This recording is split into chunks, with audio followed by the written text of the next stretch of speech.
Aujourd'hui, plusieurs chrétiens viennent à Christ pour de l'argent, pour le bien matériel. Plusieurs chrétiens viennent à Christ pour avoir des enfants. Plusieurs chrétiens viennent à Christ pour le mariage et bien d'autres choses qui se résument qu'au matériel, qu'à tout ce qui est superficiel en fait. Et laissez-moi vous dire que vous vous trompez en fait. Et votre manière de penser dépend de la façon dont on vous a évangélisé. Qu'est-ce qu'on vous a dit de Christ lorsqu'on prêchait l'évangile? Lorsqu'on vous a prêché Christ, qu'est-ce qu'on vous a dit? Parce que c'est ce qu'on vous dira pendant l'évangélisation qui déterminera votre manière de vivre et de marcher dans cette vie chrétienne. Et moi, j'aimerais vous dire aujourd'hui que si vous avez pensé depuis longtemps que c'est quand on vient à Christ qu'on aura de l'argent, qu'on aura tout ce qui est bien matériel, qu'on aura beaucoup d'enfants, laissez-moi vous dire que vous vous trompez. En fait, on vient plutôt à l'église pour apprendre à vivre et dans l'abondance et dans le monde. Oui, justement, vous posez la question de savoir, mais pourquoi est-ce qu'on peut manquer en Christ? Oui, on peut manquer en Christ. Ce n'est pas moi qui le dis. L'apôtre Paul l'a dit dans le livre d'Éphésiens, chapitre 6. Il a dit que lui, apôtre Paul, il a appris à vivre dans l'abondance et dans le manque. Lui qui a été apôtre, il a eu des moments où il était dans le manque. Il a eu des moments où il était dans l'abondance. Mais il signifie ici que dans ces deux extrêmes, il a appris à vivre dans toutes les situations qu'il pouvait traverser en fait. Et c'est ce que, en tant que chrétien, nous devons rechercher quand on vient à Christ. Parce que beaucoup pensent que quand on est en Christ, il n'y a pas de mauvais jours.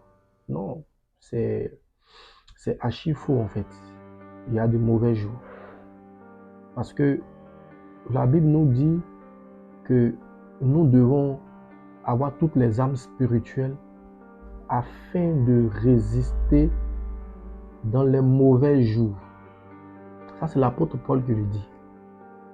Le livre d'Éphésiens 6, à partir du verset 12, où on parle des âmes spirituelles, tout ça.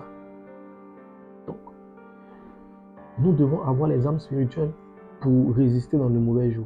Mais pourquoi est-ce que je suis chrétien et il doit avoir un mauvais jour pour moi? Oui, parce que nous avons toujours été trompés lorsque des faux pasteurs, des faux docteurs, des faux prophètes nous ont fait croire que cette vie chrétienne est une vie de rose, est une vie de fée, est une vie de rêve.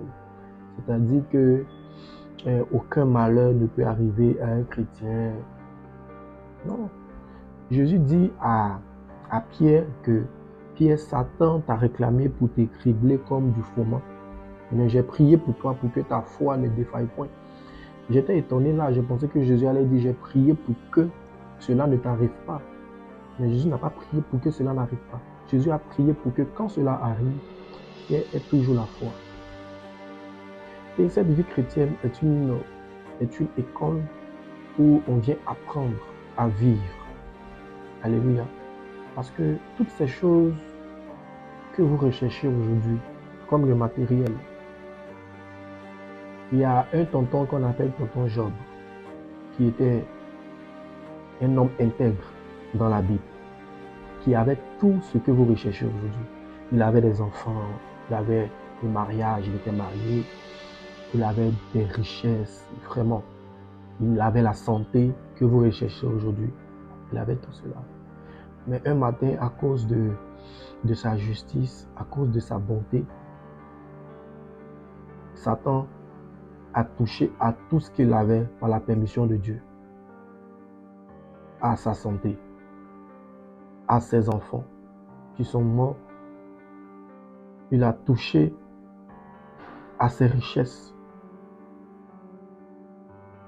et même à son mariage, parce qu'arrivé à un certain moment, sa femme n'arrivait plus à supporter l'état dans lequel il était et sa femme lui demandait de maudire Dieu. Mais Job, dans toutes ces situations malheureuses, a réussi à garder la foi, a réussi à être intègre, malgré toutes ces situations difficiles, douloureuses qu'il traversait en fait. Job n'a pas dévié, Job n'a pas déraillé. Job est resté le même. Job a toujours eu le même langage. Job a toujours adoré Dieu.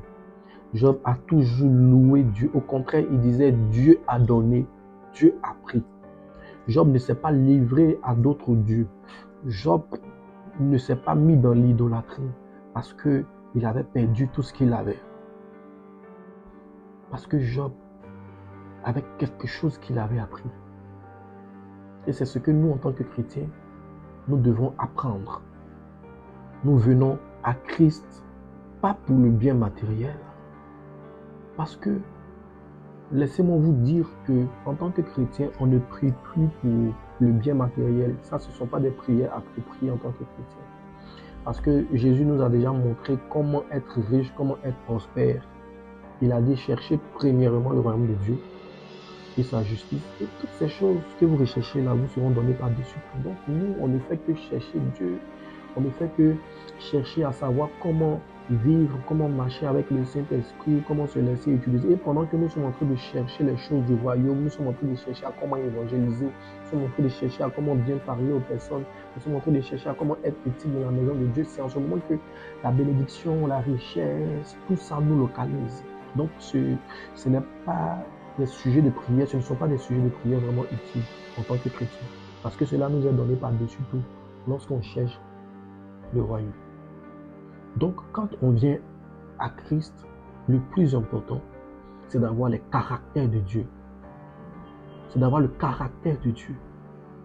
Parce que, voyez-vous, le diable travaille à nous donner ses vices, tels que la dissolution, la diffamation, la calomnie, le mensonge, la jalousie. Toutes ces choses infâmes, le diable travaille à nous inculquer cela. Parce que c'est ce qu'il a et c'est ce qu'il est. C'est un menteur, c'est le père du mensonge. Donc, le diable travaille à nous donner ce qu'il a. Dieu aussi travaille à nous donner ce qu'il a et ce qu'il est. Dieu est amour, Dieu est juste, Dieu est pur, Dieu est gentil, il est doux, il est bon. Et ce sont ces caractères-là que Dieu veut partager avec nous.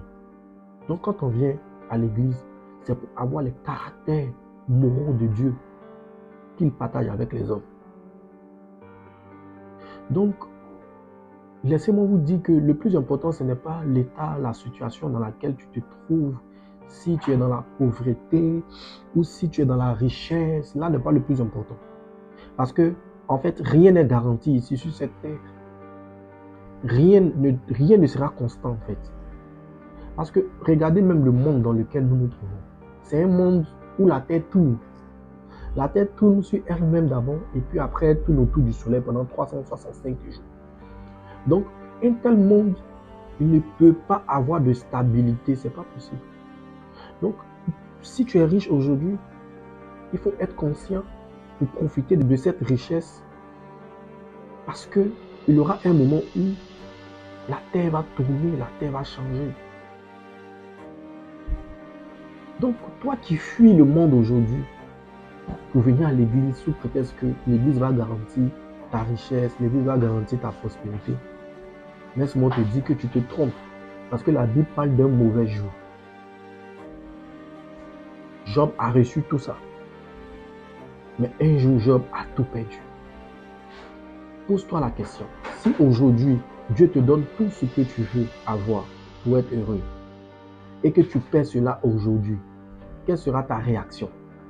Est-ce que tu vas toujours continuer à craindre Dieu ou est-ce que tu vas te retourner encore dans le monde? Parce que si tu fuis le monde parce que tu veux être riche, cela veut dire aussi que tu peux fuir aussi le christianisme si le mauvais jour arrive. C'est pourquoi nous, on a décidé en tant que chrétiens de s'accrocher à celui-là qui est stable, à celui-là qui ne change pas, qui est Jésus-Christ. Chrétiens, chrétiennes, réveillez-vous, car le diable continue encore de tromper. Le diable continue encore de nous tromper. Alors, pour rentrer dans le vif du sujet, en tant que chrétiens, qu'est-ce que nous venons apprendre réellement à l'Église, dans cette famille chrétienne? Nous venons apprendre les valeurs, le caractère de Dieu, le fruit de l'esprit qui se trouve dans le livre de Galates 5. La justice, la tempérance, la bonté, tout ce qui peut se retrouver dans le livre de Galates 5. Ça, ce sont des valeurs de Dieu. Parce que la richesse et la pauvreté, c'est pas ça le plus important. Ça, je vous le dis, c'est pas ça le plus important. Le plus important, c'est comment vivre dans ces deux conditions, dans ces deux extrêmes. Comment vivre pour ne pas dérailler. Et en tant que chrétien, ce qui va vous permettre de vivre et dans la pauvreté, dans le manque, et dans la richesse, dans l'abondance, ce n'est d'autre que le fruit de l'esprit. Parce que le fruit de l'esprit, c'est le caractère même de Dieu. Ce sont les attributs même moraux de Dieu. Parce que quand tu deviens chrétien, tu nais de nouveau. Et tu n'es pas d'en bas, tu n'es pas du sang ni de la chair, mais tu nais de l'esprit, tu nais de Dieu. Donc tu as tout l'ADN de ton Père qui est dans les cieux. Donc tu te comportes en même temps que lui. Tu te comportes comme lui. Donc si tu as le comportement de Dieu, c'est sûr que tu pourras vivre dans l'abondance comme dans le manque. Parce que les situations ne déterminent pas qui tu es. Mais c'est comment tu te comportes dans les situations qui détermine qui tu es en fait. Qui détermine ta vraie nature en fait. Laissez-moi vous dire que les situations prennent toujours la couleur de la personne qui les traverse. Je répète, les situations telles que la pauvreté, comme la richesse, prennent toujours la couleur, la nature de la personne qui vit ces choses. Donc, en fait, le plus déterminant dans tout ça, ce n'est pas les situations, c'est toi. Parce que si tu es une personne douce, amour, bonne, gentille, et que tu te retrouves dans la richesse, les valeurs que tu as vont utiliser l'argent pour faire de bonnes choses. Ton argent rentrera dans tes valeurs en fait. Parce que tu ne vas pas prendre ton argent pour faire du mal à quelqu'un parce que tu es une personne bien. Au contraire, tu prendras ton argent pour aider les veuves et les orphelins. Tu prendras ton argent pour financer l'évangile. Tu prendras ton argent pour soutenir, pour assister les hommes de Dieu. Tu prendras ton argent pour faire le bien dans le monde. Mais imaginons un instant que tu es une personne remplie de vices, remplie de dissolution, de diffamation, dégradation. Tu es ivrogne, tu es arrogant, impoli, une personne invivable, remplie de vices. Que tu es riche, ton argent rentrera dans ces vices.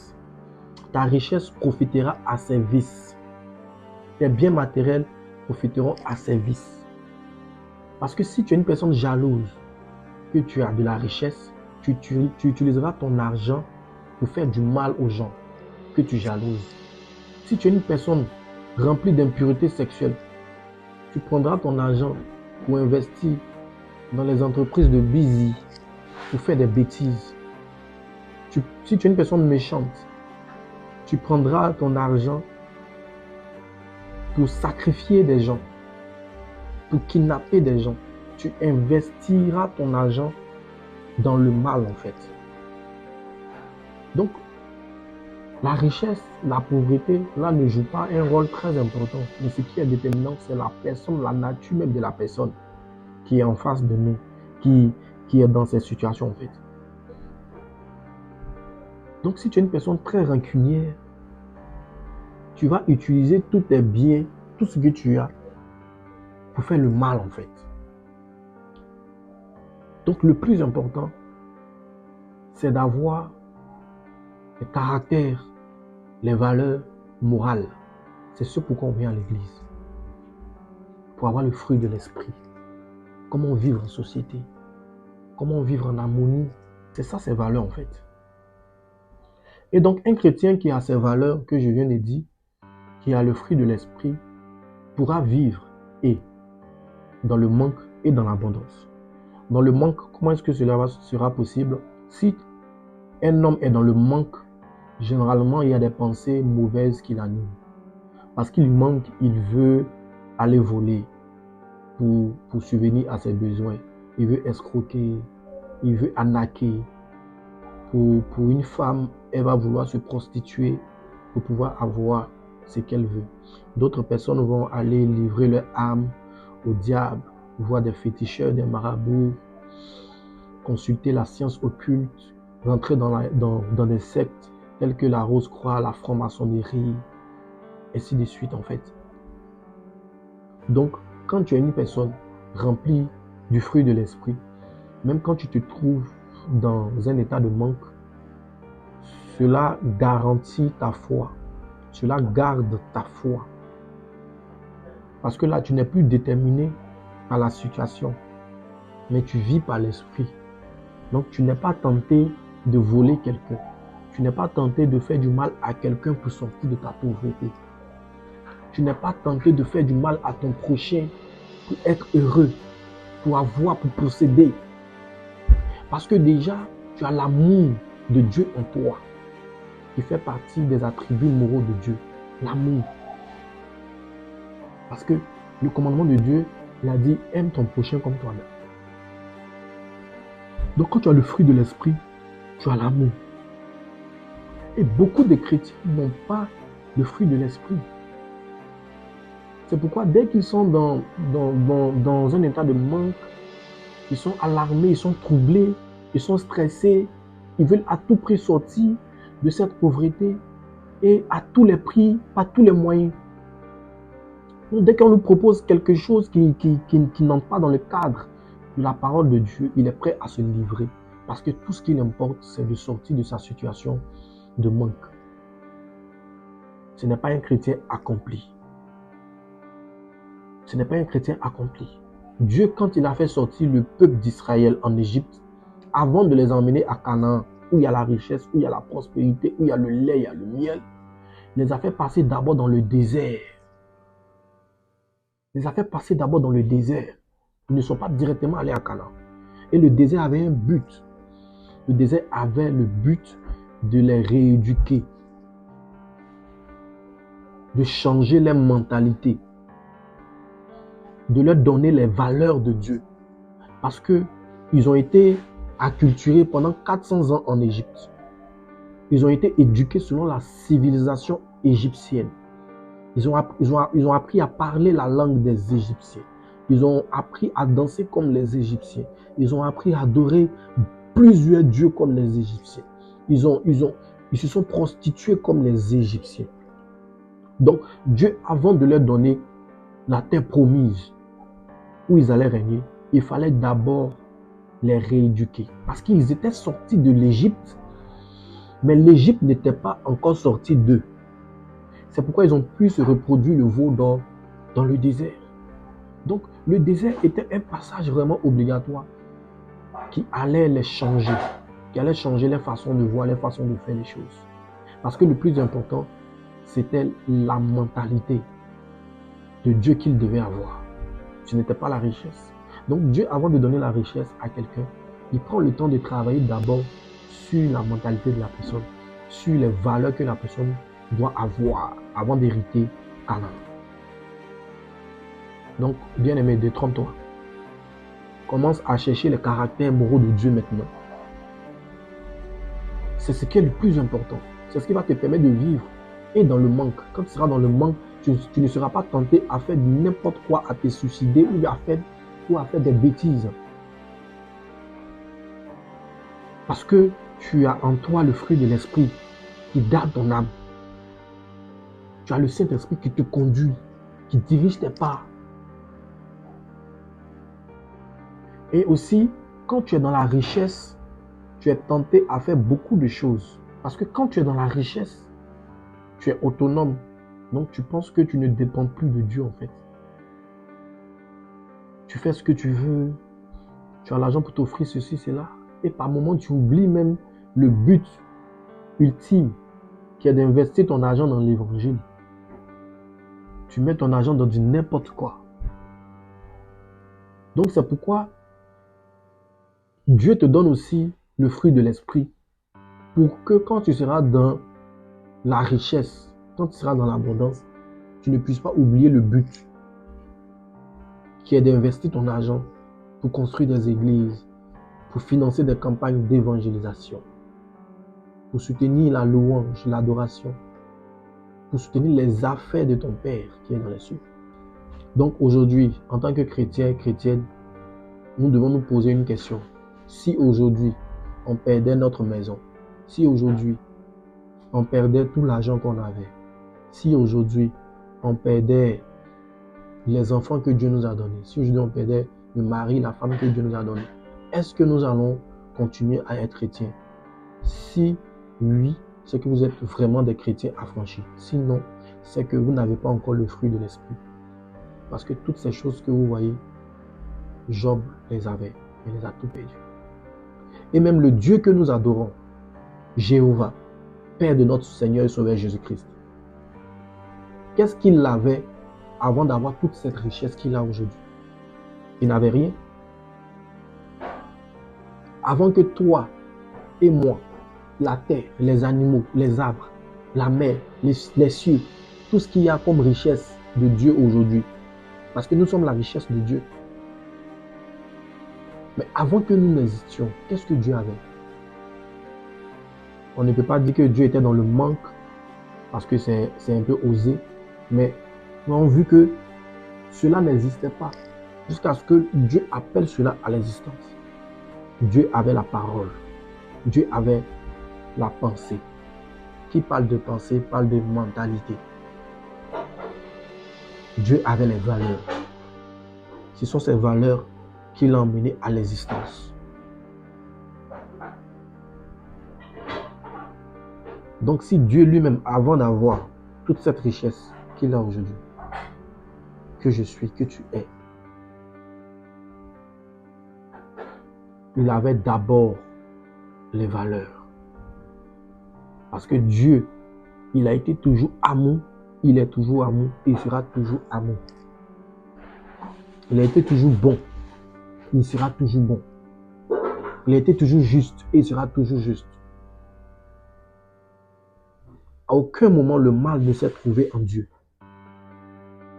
C'est pourquoi, bien-aimé, ce matin, je vais t'encourager en tant que chrétien à chercher premièrement les valeurs qui se trouvent dans le livre de Galates 5. C'est le plus important. Parce que la richesse, elle viendra à toi. Forcée. Quand tu cherches le royaume de Dieu, la richesse là, ça vient à toi. Mais si la richesse vient à toi, que tu n'as pas le caractère, tu n'as pas le Saint-Esprit en toi, tu vas dérailler, tu vas dévier. Parce qu'arrivé à un certain moment, la richesse que Salomon a eue, les femmes qu'il a eues, le bien matériel qu'il a eu, l'ont fait dévier. L'ont fait dévier. Parce qu'il n'a pas pu contrôler ses pulsions sexuelles. Donc, en tant que chrétien, tous les aspects de notre vie doivent être réglés. Et ça se règle comment? Par le Saint-Esprit. Tu le laisses habiter en toi. Tu le laisses agir en toi. C'est lui qui fera tout le travail.